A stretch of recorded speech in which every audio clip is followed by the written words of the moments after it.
Et tout de suite, retrouvez les courriers du cœur avec Émilie. Et comme chaque lundi, c'est Émilie qui répond à vos questions. Bonjour à tous.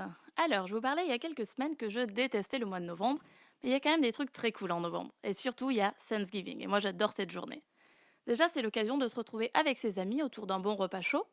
J'adore la symbolique de ce jour-là, mais surtout, ça marque le début des fêtes de Noël. Voilà, c'était le petit point info du jour. Cette semaine, je vais vous parler de Tissem. Alors, pour commencer, Tissem, moi je l'aime beaucoup, parce qu'elle m'a appelé Carrie Bradshaw dans son mail.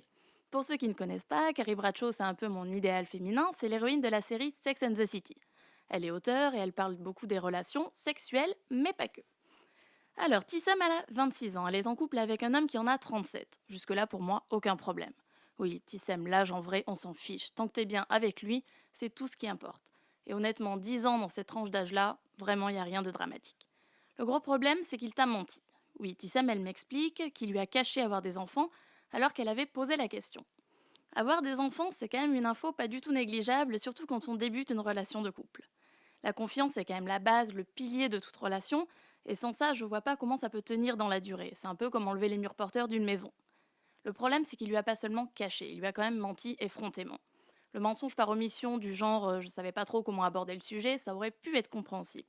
L'erreur qu'il a commise, c'est de dire non, j'ai pas d'enfant, alors que c'est le cas. Après, je vais aussi prendre sa défense quelques minutes. C'est difficile d'avouer la présence d'enfants dans notre vie quand on construit une nouvelle relation, qui plus est avec quelqu'un de plus jeune que soi. Il s'est probablement dit que ça aurait pu t'effrayer, te faire fuir. Il a sans doute voulu préserver l'innocence de votre couple, le temps que les fondations, elles soient assez solides pour supporter ce genre d'infos. Alors, je suis d'accord, ça excuse pas tout. Il aurait dû croire en toi, en vous, en votre histoire. Avoir des enfants, ça fait quand même partie de lui, c'est quelque chose qu'il ne peut pas mettre de côté facilement. Et c'est injuste pour toi de ne pas te laisser ce choix, de pouvoir accepter ou non de t'engager dans cette histoire en ayant toutes les clés en main.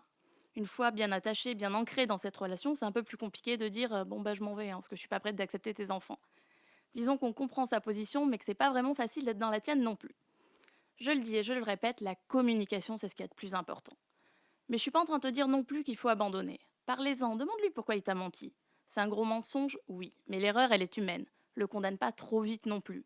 Laisse-lui une chance de s'expliquer et ensuite tu pourras décider s'il mérite ou pas une seconde chance. Tissem, j'attends la suite de l'histoire et pour les autres, continuez à m'écrire. Vos mails, c'est mes petits rayons de soleil chaque semaine. Merci Émilie. Écrivez-lui, vous aussi sur emily.pantouflexplosive@gmail.com.